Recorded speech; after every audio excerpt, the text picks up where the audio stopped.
Oke, selamat siang Sobat Bincang UMKM. Kali ini saya berada di Bandung, tepatnya di salah satu pelaku UMKM di kota Bandung yang bergerak di bidang kosmetik.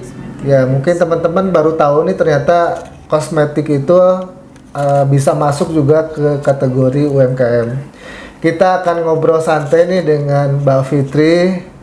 Seperti apa sih sejarah beliau mendirikan Medzen ini?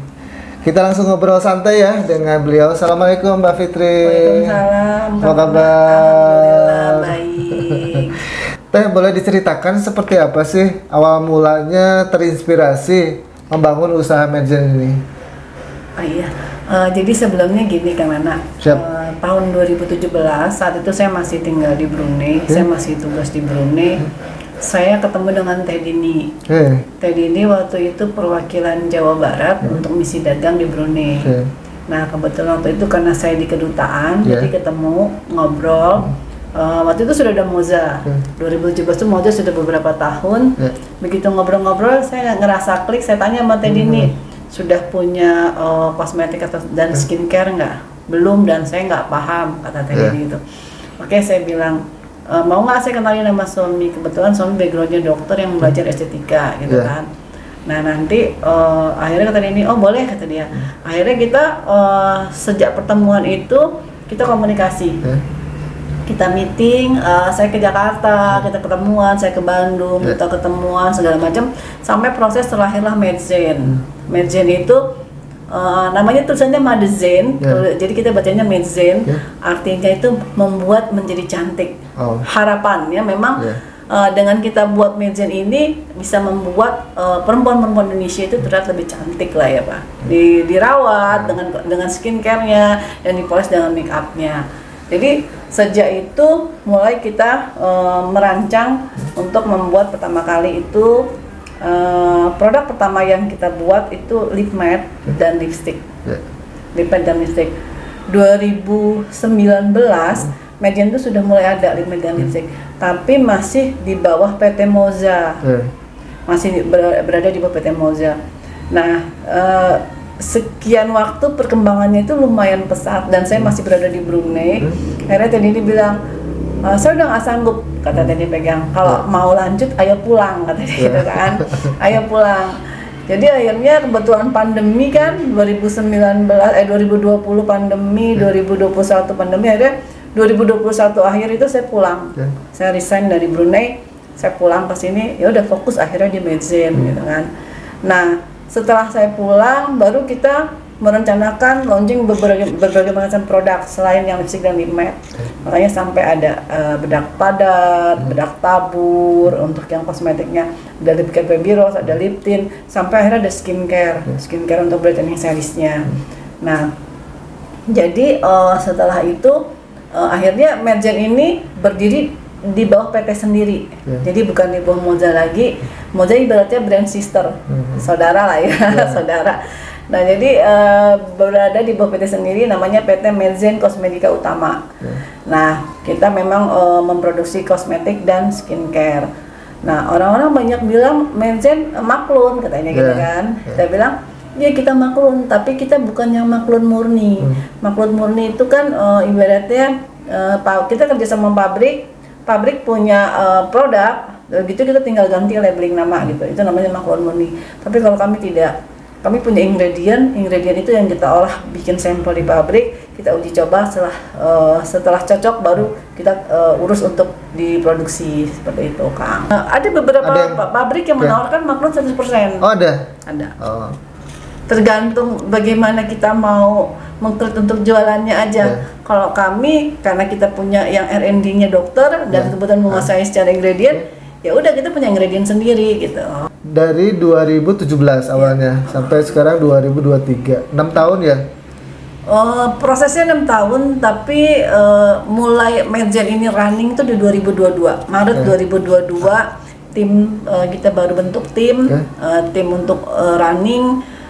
Juli 2022 baru kita rekrutmen untuk distributor gitu loh. Oke, selama 5 tahun untuk persiapan launching itu apa sih saja sih yang dilakukan? Kalau kosmetik kan sama skincare itu berbeda sama fashion dan kuliner. Kalau fashion kuliner ada sampel langsung buat produksi jadi. Kalau kosmetik kan lama prosesnya. Setelah kita punya ingredient, kita buat sampel, uji sampel. Nanti pada saat uji sampel kan nggak langsung bisa dijual, harus didaftarkan dulu ke BPOM untuk keluar nomor NA. Menunggu proses nomor NA itu lama. Jadi ada yang satu produk itu sampai 2 tahun. Buset, lama banget ya? 1 tahun, paling cepat tuh 6 bulan. Oh, 6 bulan. Ada yang 6 bulan. Nah, jadi kita udah banyak nih daftar produk, tapi belum bisa dijual karena belum ada nomor NA. Karena kita nggak mau jual yang abal-abal, kita mau semua sesuai aturan.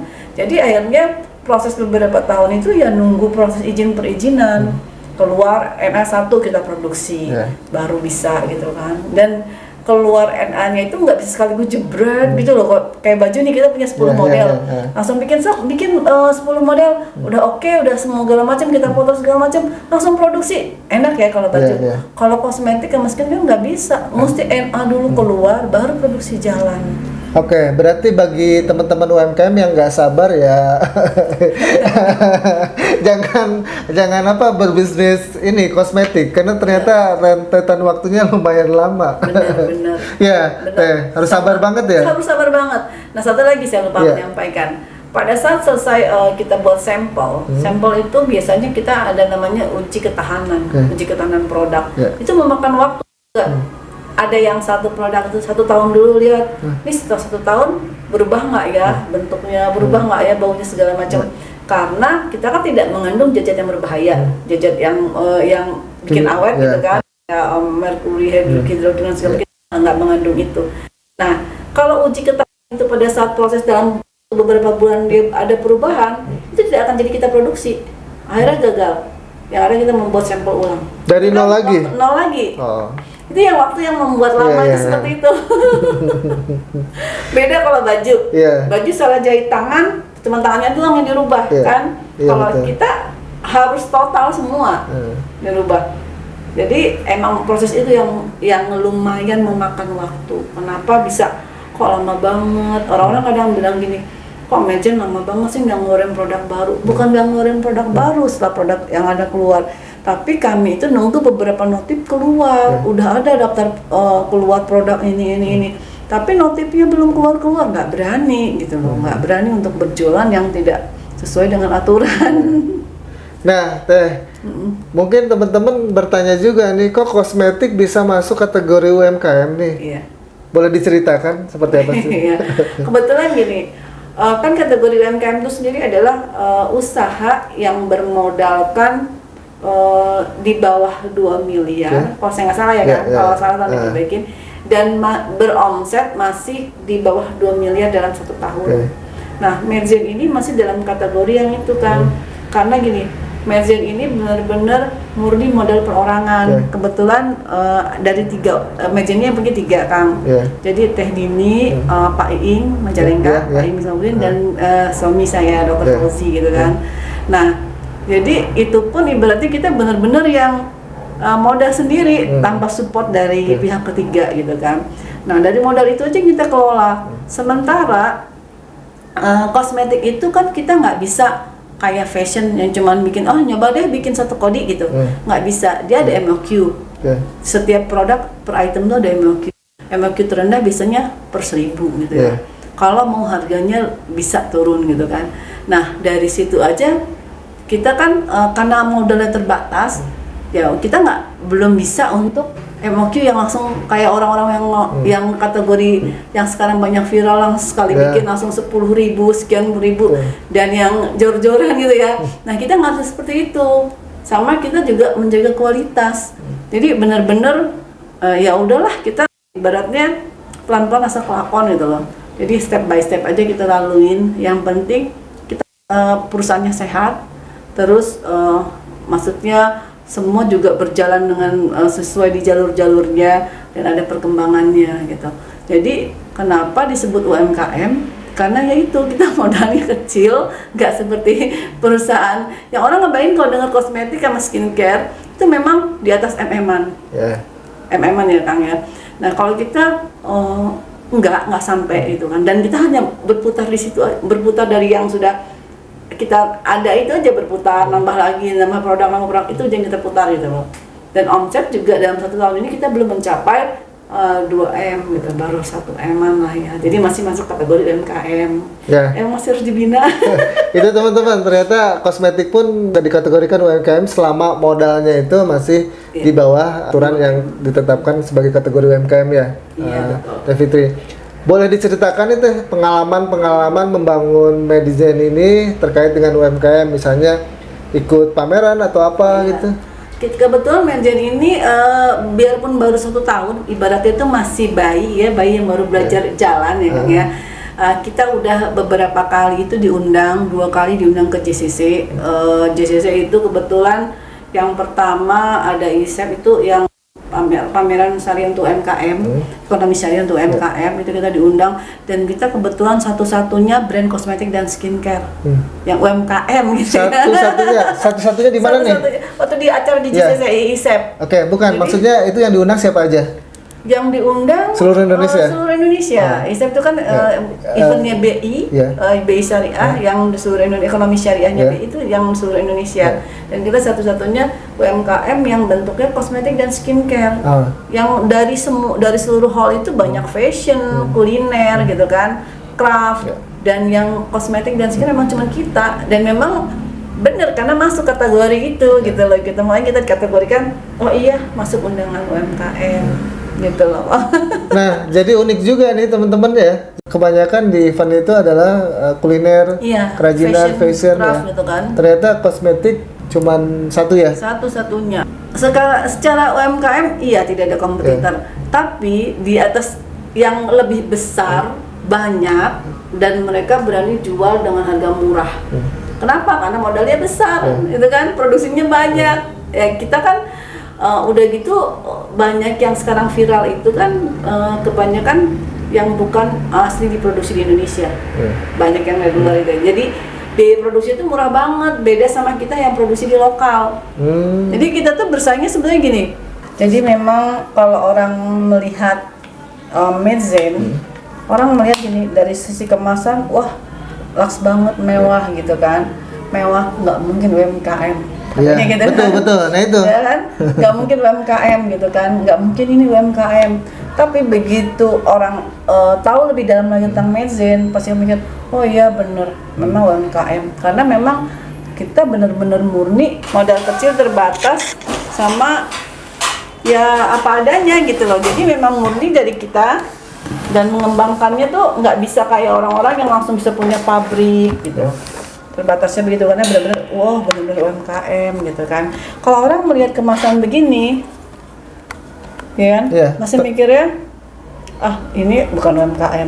Tapi begitu tahu Medizen lebih dalam lagi, dia akan tahu UMKM. Kenapa produk kami juga bisa masuk di Sarinah? Itu dari pameran di JCC. Jadi di JCC itu waktu itu karena satu-satunya kosmetik dan skincare kategori UMKM, kategori UMKM.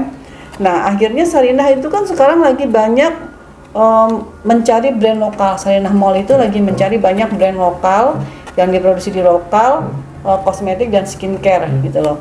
Nah, awalnya mereka nggak percaya kita UMKM, tapi begitu udah kita mengisi segala macam ini, akhirnya masuk kategori UMKM. Dan kami tuh sekarang ada di Sarinah Jakarta dan di Sarinah Malang. Sebelumnya juga sempat kerjasama dengan Transmart, kategori UMKM. UMKM yang dibina, ceritanya di Transmart dibina nih.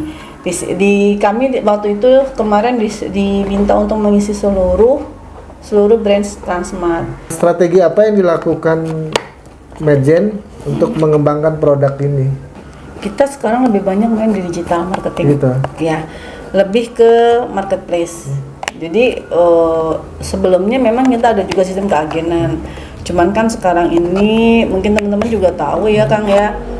Kalau saking lagi viralnya marketplace, jadi sistem keagenan tuh agak-agak kurang. Mungkin kan teman-teman yang ngerasa distributor juga ngerasa bersaing dengan pusat. Sementara padahal kita harus membangun brand dengan melalui marketplace. Kalau kita nggak bangun brand lewat marketplace, kita akan hilang, akan tenggelam.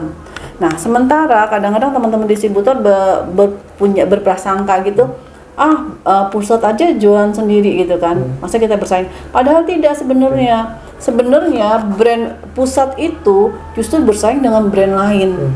Gimana caranya Medzen ini bisa tetap dikenal orang, bisa tahu ada di mana-mana kalau kita nggak promosi gitu kan. Nah, teman-teman distributor kadang-kadang salah kaprah juga, Kang. Mereka mikir, wah harganya terlalu murah di marketplace. Padahal enggak. Harga yang kita pasangkan berbeda untuk yang di marketplace sama yang di distributor. Tetap lebih mahal di marketplace dibanding di distributor. Itu aja sih sebenarnya. Jadi kita berusaha terus untuk membangun brand ini melalui marketplace, ikut expo, ikut pameran, terus ya ikut komunitas gitu kan. Makanya kenapa Medzen juga ada di komunitas UMKM Juara, UMKM Jabar, terus macam-macam lah UMKM itu. Nah itu teman-teman, saya baru mewawancarai UMKM yang bergerak di bidang kosmetik. Menarik juga sih sebenarnya, mungkin jadi inspirasi buat teman-teman. Kalau teman-teman memang sukanya di dunia kecantikan, ya tidak ada salahnya ya untuk mengembangkan jenis kosmetik kategori UMKM ya. Nah Teh, dalam menjalankan bisnis itu tentu kan banyak hal-hal atau hambatan ya. Hambatannya apa aja nih? Hambatan yang pertama, ya itu saya bilang. Selain modal ya. Modal gitu ya. Kalau saya justru kalau ditanya, justru saya nggak bilang modal, tapi memasarkannya. Kita itu sebenarnya gini, udah UMKM, brand lokal lagi. Untuk memasarkannya itu harus bersaing dengan perusahaan besar yang murah, lebih murah produknya, entah kualitasnya seperti apa, yang penting murah. Mindset orang kita itu kan belum apa ya, yang penting murah deh, gue beli lipstick yang penting merah dan murah gitu kan. Nah, sementara kalau kami ini benar-benar UMKM yang memperhatikan kualitas. Jadi kalau masalah harga, memang orang bilang Medzen mahal, dibanding mana dulu, saya bilang dibanding mana dulu dengan kualitas mana dulu. Kalau dia ngebandingin dengan yang viral tapi produknya dibuat di luar Indonesia, ya tentu aja dia murah. Dan kita nggak tahu kualitas barangnya. Kalau kami kan menjaga benar-benar kualitas yang terbaik. Udah gitu kehalalan yang kami jaga. Karena kan halal nih Kang, kita bermainnya di konsep kosmetik halal kan. Nah, terus benar-benar yang aman, yang tidak mengandung zat berbahaya, dan kita memang bukan seperti orang yang begitu pakai skincare sekali pakai langsung putih, enggak. Medzen tidak memutihkan. Bim salah Bim. Iya, bukan magic soalnya. Kalau skincare bukan magic, Medzen itu lebih ke ini, mencerahkan dan lebih banyak mengobati. Jadi banyak yang orang-orang breakout dari pakai brand-brand lain, justru konsultasi ke kita. Jadi diobatinya, disembuhinnya dengan kita, dengan produk kita gitu. Karena untungnya Medzen ini Kang, kita ada dokter langsung. Jadi kita membuka konsultasi 24 jam by WhatsApp. Jadi kan orang biasanya nih yang banyak beli di marketplace kan main beli-beli aja. Dia nggak tahu mana yang cocok untuk kulit wajah dia, mana yang cocok untuk warna kulit segala macam kan. Nah kalau di kami itu ada konsultasinya, boleh konsultasi dulu, terus cara pemakaiannya gimana. Kalau tiba-tiba terjadi alergi apa yang harus dilakukan, itu kita pantau terus. Boleh konsultasi kapan aja. Jadi bahkan kadang-kadang orang yang sudah memang menjadi pelanggan kami, customer tetap kami, kadang-kadang konsultasinya malah beda-beda Kang. Jadi udah ngerasa nyaman gitu ya dengan dokternya. Dia punya keluhan dikit, biarpun itu bukan keluhan karena produk Medzen, konsultasinya ke kita gitu kan. Tapi ya nggak apa-apa lah, sepanjang ini kita masih bisa membantu gitu kan. Ya kita sih oke-oke aja gitu ya. Oke, itu terkait dengan tadi faktor kedekatan ya. Bagaimana sih membangun relationship Medzen ini dengan si pelanggan? Ya itu saya bilang adanya konsultasi. Jadi kan banyak orang yang malu ya Kang. Maksudnya ini banyak yang ibu-ibu ya, terutama yang awam gitu ya. Yang di daerah-daerah gitu kan, malu mau konsultasi ke dokter, sementara dia tahu dia punya masalah nih di kulit wajahnya, dia main beli-beli aja gitu kan. Ternyata begitu dia main beli-beli aja malah rusak, malah hancur, mau balik lagi, mau konsultasi ke dokter lagi malu. Nah kalau di kami dia bebas, 24 jam dia boleh konsultasi, paling kita jawabnya pas lagi on gitu kan, dokter jawabnya pas on. Nah nanti kita cuma konsultasi online, kita minta dia kirim foto, jadi dia kirim foto, terus nanti kita kasih terapi, pakai ini dulu ya selama 2 minggu konsultasi lagi dia, sampai benar-benar kulit wajahnya itu sesuai dengan diharapkan dia gitu loh. Jadi itu kedekatan kita dengan customer itu seperti itu. Jadi mungkin orang ngerasa oh nyaman nih Medzen, kalau ada apa-apa Malah kadang-kadang gini, dia bingung kok dia tiba-tiba alergi gitu ya, menggunakan medicine belum dipakai berarti udah alergi. Akhirnya setelah kita runduh-runduh nih Kang, ternyata dia tuh bukan alergi kosmetika medicine, tapi alergi binatang peliharaan. Itu karena untungnya dia ada konsultasi di kita kan. Kalau konsultasi kan sama dokter nggak main langsung dijawab, dia akan ditanya dulu kan, dia akan ditanya dulu latar belakangnya, kenapa, pola hidupnya gimana, cara pakainya gimana. Akhir-akhirnya ketahuannya alerginya alergi hewan peliharaan. Oh berarti kan bukan alergi kosmetik gitu kan, karena kan alhamdulillahnya Medgen ini mengandung yang anti alergi. Jadi karena sudah dicoba di kulit yang sensitif, jadi alhamdulillah sih mudah-mudahan konsumennya tidak ada yang alergi. Jadi kalau ada yang alergi itu kita suka bingung, dokter suka bingung. Ini pasti penyebabnya bukan dari kosmetik dan skincare Medgen, pasti ada hal lain nih. Jadi memang namanya info konsennya dokter itu kan akan bertanya lebih banyak nih dengan yang konsultasi, pola makan, pola tidur, terus kebiasaan di rumah, akhirnya ketemu. Lucunya gitu kadang-kadang akhirnya yang konsumen kita juga kan nggak ngerasa sungkan gitu ya, akhirnya dikit-dikit konsultasi dan kami bangun terus seperti itu. Itu penting ya? Penting banget. Jadi ya ibaratnya kembali aja ke diri kita loh Kang, makanya kita gini main beli-beli tiba-tiba kok merah, nggak mau pakai lagi, mubazir kan? Kalau di kita konsultasi dulu, kalau saya pakai ini tiba-tiba merah ya, nah kita kan terapi dulu, tanya dulu kenapa ininya, cara pakainya gimana, akhirnya kita rubah cara pakainya atau nanti kita bantu terapi dengan apa gitu ya Kang. Akhirnya orang merasa nyaman, oh iya jangan sampai dia udah beli main ditaruh aja, dibuang aja gitu, mubazir kan. Akhirnya kebanyakan seperti itu. Oke, jadi teman-teman membangun kedekatan antara si produsen dengan si pelanggan itu penting banget. Benar. Nah itu akan terbukti dengan loyalitas ya dari si pelanggan itu. Sebenarnya kadang nggak nyambung juga ya. Alergi hewan peliharaan nyambung ke muka. Iya, makanya kita bingung. Kok aneh bentuknya itu, dia kirim foto merahnya itu bentuk, kata dokternya, oh ini bukan alergi kosmetik gitu kan. Karena kan tahu ya dokter kalau ada alergi kosmetik kan paling merah gitu kan, merah atau dia gatal-gatalnya nggak seperti ini yang seperti kayak bentul besar itu kan. Jadi kayak seperti ada, oh ini pasti ada dari binatang nih katanya. Makanya pasiennya ditanya dulu, customer ditanya dulu detail. Nah udah ketahuan baru kan, oh ibu coba kalau memang untuk meyakinkan lagi, kadang suka kita suruh dia uji tes alergi untuk meyakinkan. Ternyata kan dari hasilnya itu memang benar. Oh ternyata saya bukan alerginya Medgen gitu kan. Ternyata dari hasil pemeriksaan saya alergi ini bulu binatang gitu kan. Ada, oh ya udah kan kita akhirnya customer juga, oh iya ternyata gini gitu kan. Jadi ya itu juga ngerasa dekat, ngerasa trust itu kita arahkan gitu kan. Oke, pelanggan pertama kali berapa sih? Distributor pertama kali kita itu 300-an Kang. Karena memang rata-rata kebetulannya distributornya Medgen itu distributor Moza gitu kan. Jadi mereka udah tahu produknya dari sampel yang kita sebar apa segala macam. Akhirnya mereka udah langsung bergabung jadi distributor kita gitu. Sekarang karena kita udah mengurangi, kita memang baru cari yang aktif, dan karena kita udah main di marketplace, jadi memang nggak sebanyak itu lagi. Kalau dari sisi pelanggan nih berapa banyak? Banyak sih ya kalau pemakai, karena kan kalau data reseller tuh nggak di kita, semua di distributor masing-masing gitu kan. Jadi yang lewat ke kami pembelian hanya distributor. Kita memang pusat tidak langsung ke end user karena memberi keleluasaan untuk distributor berjualan. Ada komplain nggak? Kalau komplain boleh disampaikan ke kita gitu loh. Kalau komplain enggak sih, paling komplain tuh kalau ekspedisi, masalah ekspedisi, barang tiba-tiba pecah nyampe situ kan berarti ekspedisi kan. Kalau dari kita utuh segala macam, makanya kenapa kita perlu adanya unboxing, begitu barang sampai unboxing. Karena kita terus terangnya Medgen ini untuk pengirimannya aja kan kita memakai sampai 3 lapis gitu, sudah box terus yang bubble anti ini, semua orang begitu terima paket Medgen, wah gila rapi banget, tebel, karena kita menjaga hal yang seperti itu gitu kan. Kalau pada saat ekspedisinya tidak bertanggung jawab, yang banyak kejadian sih biasanya itu menjelang lebaran karena banyak banget ya. Kredit juga tuh orang main asal lempar apa lah, namanya ini ya botol ada air kan, kadang-kadang dia nggak pecah tapi dikeluarin bus gitu kan.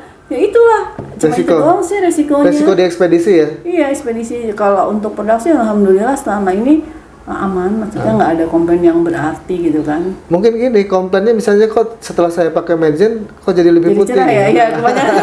Itu banyak di testimoni kan. Jadi kita gini, Medzen ini sebenarnya kita dari customernya sendiri yang mengirimkan testimoni. Awalnya malah kita suka nggak nyangka, wah ternyata kita produk ini bisa sampai sejauh ini karena unexpected kita maksudnya kan ekspektasi kita itu paling mencerahkan, ternyata ada yang sampai kan kita ada produk ini namanya pore serum untuk pori-pori. Nah jadi ada yang parah banget, pori-porinya besar-besar kayak berlubang-lubang gitu, pakai ini 1 bulan tuh udah jadi maksudnya nggak ngerap tapi ininya nih lebih halus loh kan, kelihatan kan. Jadi justru kita sampai kaget sendiri tuh, orang kirim testimoni ke kita, alhamdulillah katanya ya, yang jerawatnya dari gede-gede gitu kan, tiba-tiba pakai ini terus udah hilang semua ini bekas, kan itu kan senang juga ya. Makanya saya bilang justru kadang-kadang kita tuh ngiklan dari testimoni orang, karena terus terang Medzen ini belum pernah iklan berbayar, maksudnya yang kayak orang-orang yang perusahaan-perusahaan besar kosmetik itu bayar artis, endorse ini, kita enggak Kang. Kita murni yang mengiklankan tuh Teh Dini dan saya gitu kan. Jadi karena kita suka ngasih bilang gini ke teman-teman yang jual distributor, kita bilang gini, maaf ya punten ya, kalau kita endorse artis, endorse orang-orang ini, mereka belum tentu pakai langsung produknya, ya kan? Udah kita keluar budget banyak. Mereka hanya untuk dipakai sebagai di awal brand, hanya sesuai pembayaran. Tapi kalau kami ngiklan dan teman-teman yang makai langsung ngasih testimoni, itu kan langsung dari pemakai, ya kan? Betul. Lebih real mana gitu, lebih jujur yang mana, kan kelihatan jelas gitu kan. Jadi ya itulah kita. Jadi kita tuh justru iklannya tuh dari testimoni teman-teman yang udah pakai. Iklan dari pelanggan yang sudah merasakan manfaat. Iya, benar-benar langsung gitu. Jadi kita ada di Telegram khusus testimoni. Kita kumpulin di situ testimoni. Jadi tanpa kita minta, customer tuh kalau puas hati ya Kang ya, kalau perempuan nih ya, kalau ngaca, ih kok gua kayaknya jadi ini ya, jadi hilang nih gua, foto, kan akhirnya kirim, alhamdulillah makasih ya Medzen, jadi ini sekarang ini saya hilang, flagnya jadi hilang segala macam. Akhirnya itu jadi iklan. Bentuk terima kasih customer itu jadi iklan kami gitu kan. Itu yang tidak dibayar. Iya. Dan itu sudah terbukti juga kan. Kalau endorse-endorsean kan itu kan mainnya di uang ya. Iya benar. Berarti mereka pun belum tentu merasakan. Benar. Secara budgeting kita juga kan namanya UMKM kan nggak mungkin punya biaya marketingnya sedemikian besar gitu kan. Kita juga ya bisa menghitung lah ya seberapa sih kita gitu kan dari UMKM ini gitu. Teh, kalau bicara Medzen kan itu kosmetik ya. Target marketnya siapa sih? Sebenarnya kalau Medzen ini dia menengah. Menengah kenapa? Karena dia dari harga.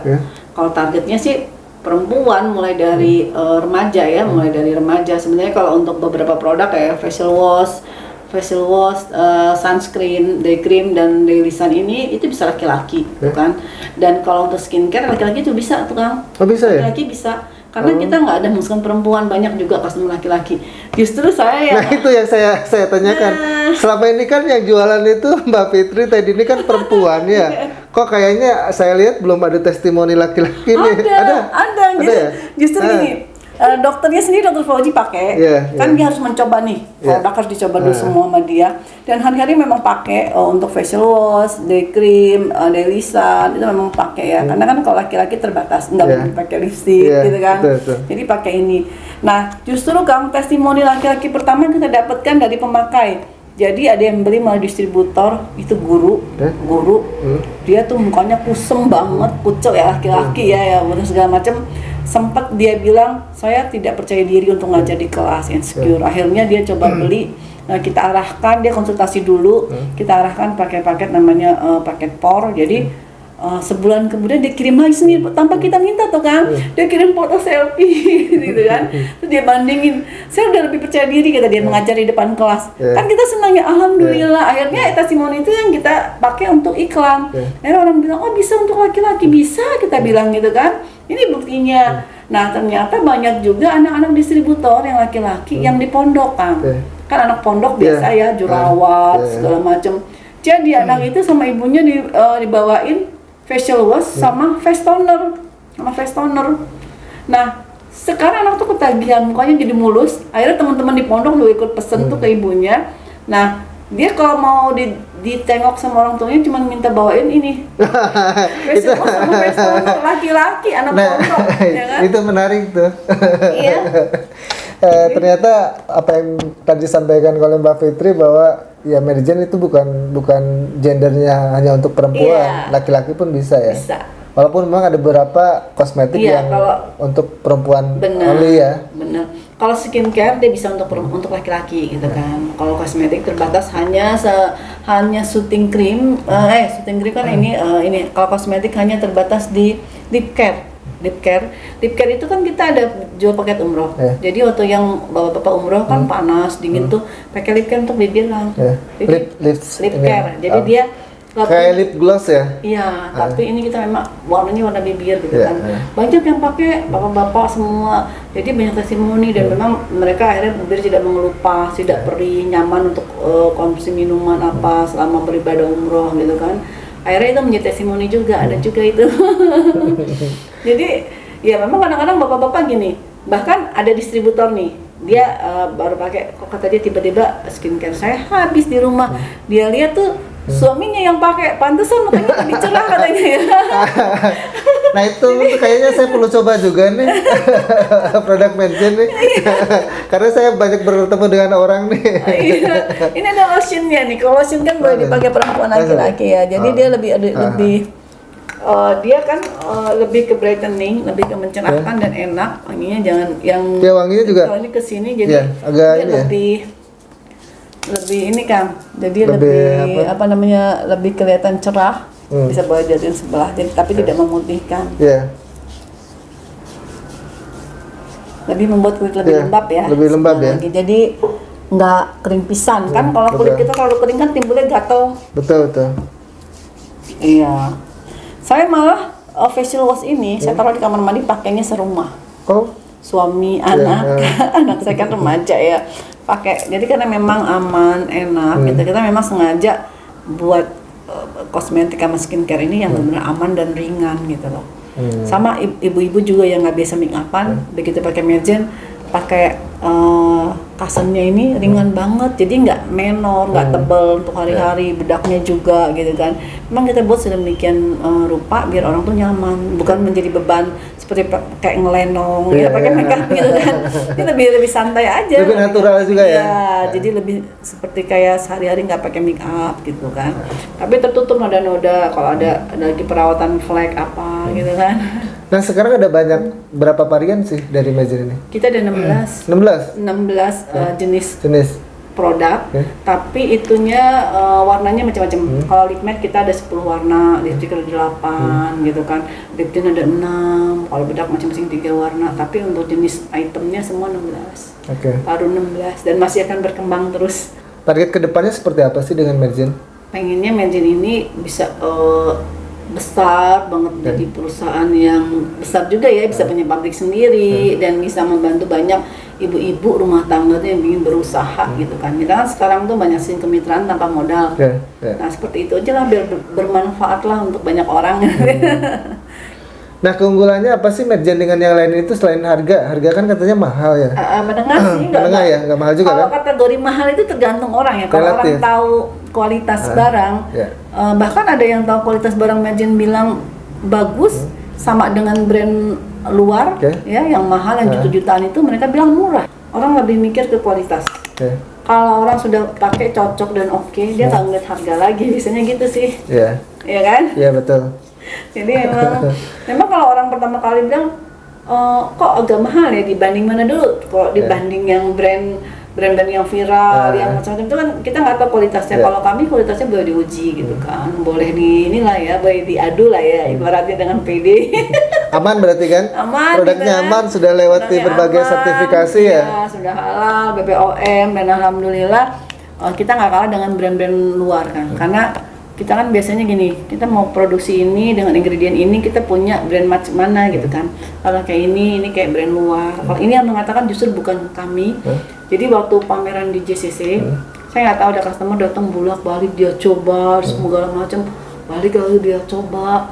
Akhirnya sampai ketiga kali dia muter-muter, dia balik dia langsung beli 5. Oh. Saya bingung kan, kalau untuk pakai perorangan nggak mungkin dong langsung 5. Saya tanya, maaf mbak banyak banget, saya tanya gitu. Akhirnya dia bilang ternyata dia MUA kan mengerti produk gitu kan. Akhirnya dia bilang, saya bilang kenapa kok dari tadi diusuk-usuk gini, saya aja nggak ngerti loh yang kalau nyoba bedak tuh diusuk lama gitu kan sampai dia bilang balik. Akhirnya dia bilang, ini bagus kata dia gitu, produk ini sama kayak brand luar. Saya kaget. Akhirnya kan karena saya juga nggak tahu saya seperti apa, kita cobalah ya. Nah akhirnya ternyata emang iya. Dia bilang gini, kalau brand luar itu harganya 1,5 juta, kalau ini harganya cuma 100.000, cuma 129.000 gitu kan ibaratnya. Saya beli ini 5 dapat 5 di sini, dapat 1 di sana. Iya, makanya dia mikir gitu. Like saya sendiri waktu itu kan nggak tahu teknik menguji segala macam. Kalau nggak informasi dia dari mana, dari customer gitu kan. Karena dia menjadi pelanggan kami gitu kan, pelanggan yang terus-terusan karena udah tahu dia uji semua nih. Saya sampai bingung nih orang mau ngapain gitu ya. Semua bener digosok, balik lagi di motor lagi JCC, balik lagi digosok lagi kan. Saya sampai bingung nih orang mau beli enggak gitu kan awalnya. Ternyata dia menguji produk. Sampai 3 kali balik akhirnya dia beli.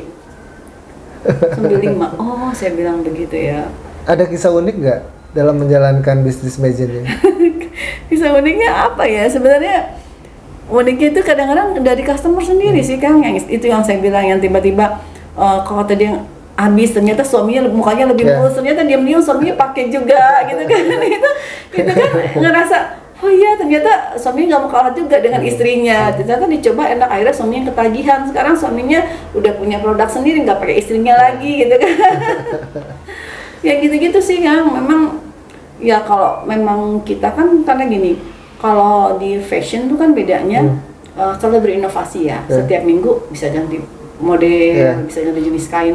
Kalau kami kan enggak, produknya itu tetap gitu loh. Karena kalau orang udah cocok dan satunya kita nggak akan mungkin merubah ingredient gitu kan. Itu dibilang unik nggak juga, cuman dibilang kadang-kadang bosen orang iklanin. Ya habis emang produknya gini-gini aja gitu kan. Nggak mungkin gitu kita mau mengubah isinya karena kan udah sesuai didaftarkan dengan BPOM gitu. Ngomong-ngomong, tadi kan panjang kali lebar kali tinggi ya teman-teman ya. Berapa sih sekarang omset dari Mejen ini? Maksudnya sama lah, kayak kadang-kadang gini loh. Kita tuh karena kita UMKM nggak ngambil untung yang besar banget kayak perusahaan besar. Kita itu masih per bulan itu masih omsetnya tuh masih 200-an, 200 jutaan. Jadi emang bener-bener yang kategori UMKM, bukan yang kayak orang ambil untung sampai sekian ratus % gitu. Enggak, bener-bener yang adalah kita kan bener-bener yang penting perusahaan ini tumbuh dulu, dan banyak orang yang mengenal Mezen gitu kan, banyak orang tahu apa sih Mezen dulu. Jadi enggak buat ya berat sih bersaingnya dengan yang pabrikasi yang orang bisa memproduksi sekian puluh ribu jadi bisa menjual harga murah gitu. Dan tipikal saya dengan Ted ini juga kita bukan tipikal orang yang flexing gimana gitu kan. Yang ngoyo. Iya. Kadang orang pikir gini, kan banyak yang brand-brand owner lain tuh flexingnya luar biasa gitu kan. Kita nggak dari awal memang nggak pernah mau memflexikan seperti itu. Ya udahlah kita sesuai role aja gitu kan. Kita mencari pelanggan dengan sebaik-baiknya aja. Lebih memilih orang percaya ke kita karena kita apa adanya gitu. Itu sih kan. Terbukti ya. Nah, mungkin ada tips nih buat teman-teman yang nonton channel ini dari Mbak Fitri. Tips untuk apa nih? Ya, dalam berbisnis UMKM lah. Sekarang masih belum naik kelas jadi pabrikasi ya, sekarang masih UMKM. Sebenarnya teman-teman aktif aja di komunitasnya, ambil semua peluang. Jadi kalau ada tawaran bazar, expo, biarpun kecil ambil gitu loh, karena kita berusaha memperkenalkan produk kita, jualan kita. Nah, sama kalau kita jualan jangan promosinya overclaim. Jadi kan banyak yang ini bisa langsung simsalabim, langsung nih. Kalau kami itu yang kami tekankan di awal. Apapun jualannya, apapun jenis produknya jangan overclaim. Karena banyak orang yang saat ini lebih trust, lebih percaya dengan cara kita berpromosi dengan apa adanya. Jadi jangan flexing ya, boleh flexing tapi jangan terlalu over lah ya. Jadi memang sekarang orang lebih banyak udah banyak orang yang pintar gitu kan, bisa cari tahu dari Google dari mana-mana gitu kan. Jadi ya apa adanya aja, jangan dengan sendirinya orang akan percaya, orang akan membeli produk kita dan mungkin dia akan menjadi pelanggan seterusnya. Yang paling susah kan sebenarnya mempertahankan pelanggan. Kalau pembeli kita bisa cari di mana aja yang sekali 2 kali, tapi kalau pelanggan itu yang susah. Pelanggan yang loyal. Iya benar. Karena dia itulah yang harus kita jaga baik-baik kan, kita maintenance benar-benar gitu kan. Aset Benar-benar. Dan iklan yang gratis. Benar, iklan yang gratis itu yang saya bilang, jangan males untuk posting kalau yang punya medsos semua. Apapun itu posting. Setiap hari kan banyak sekali teman-teman UMKM, males follower nggak ada ini, jangan gitu. Justru semakin kita sering posting kan orang semakin ini apa sih produknya, apa sih ya, kok rajin banget ada muncul di beranda gitu kan. Akhirnya kan orang jadi penasaran, akhirnya orang nyoba produk kita gitu. Oke, teman-teman, itu aja ya liputan kali ini di kantornya Majen. Kalau teman-teman mau jadi distributor atau reseller bisa ya? Boleh. Harga bersaing. Yang pasti harga distributor berbeda dengan harga marketplace ya teman-teman. Itu intinya. Jangan punya asumsi kalau teman-teman jadi distributor, pusat berjualan juga di marketplace, pusat itu akan mematikan pasar. Tidak. Justru pusat itu membangun brand, bersaingnya dengan brand lain. Berbeda, harganya berbeda. Harga untuk distributor dengan harga marketplace itu berbeda gitu. Jadi yakin aja, pasti ada pembelinya gitu masing-masing kan. Ya selama itu mau berusaha kan. Iya. Kalau diem aja ya rezeki nggak bakalan datang. Benar. Harus bergerak lah ya. Harus usaha. Oke. Itu aja teman-teman. Terima kasih sudah nonton channel Bincang UMKM. Nanti kita ikuti liputan selanjutnya. Selamat siang. Makasih.